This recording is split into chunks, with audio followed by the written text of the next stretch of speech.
Hi, this is Fabrizio Bazzani of Chef Chianti, and of course during the quarantine cooking is a must.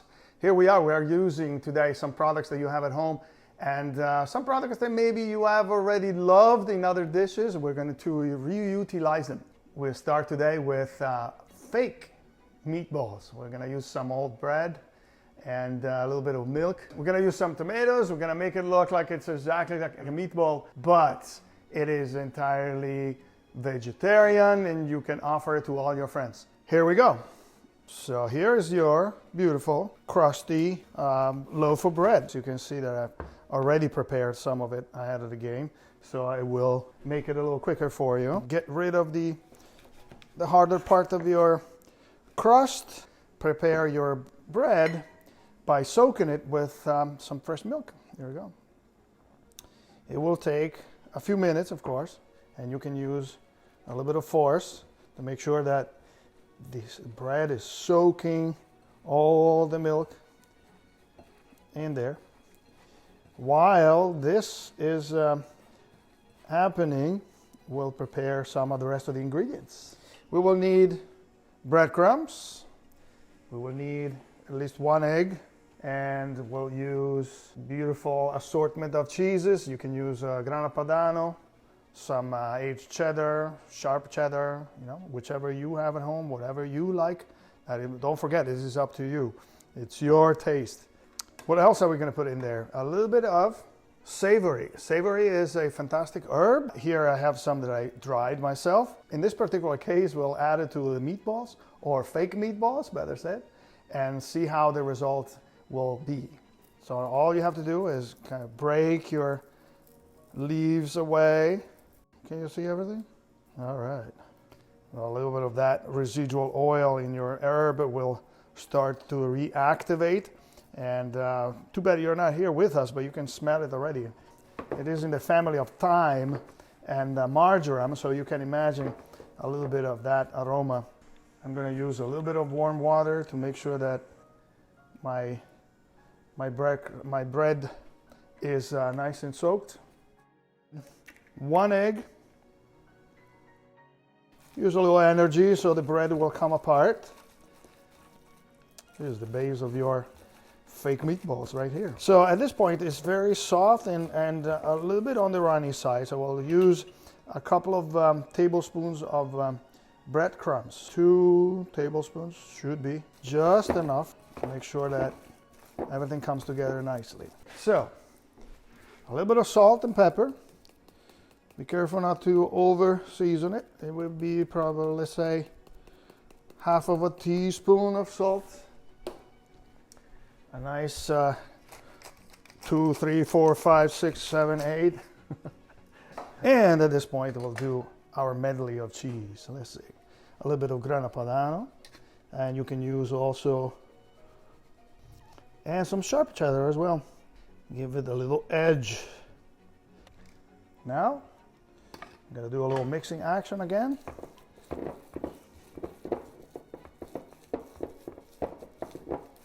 At this point, I have to start the tomato sauce. So we got a nice clove of garlic, which we can clean up. So nice and crushed garlic, just like so. I will use a little bit of extra virgin oil to begin the cooking process. 3 tablespoons. In the meantime, I'll prepare my peeled tomatoes by blending them. So if you use your immersion blender by only pulsating it like I just did, you will have a more of a rustic end result. Can you see that? Can you see a little sizzling? Can you see that the garlic is becoming nice and happy there? Smelling fantastic. I'm ready to add tomato sauce. There we go. Now we want to season our tomato sauce here, just to give it a couple of stirs, and finally they will cook together. A little bit of cracked pepper, always nice. A little bit of salt.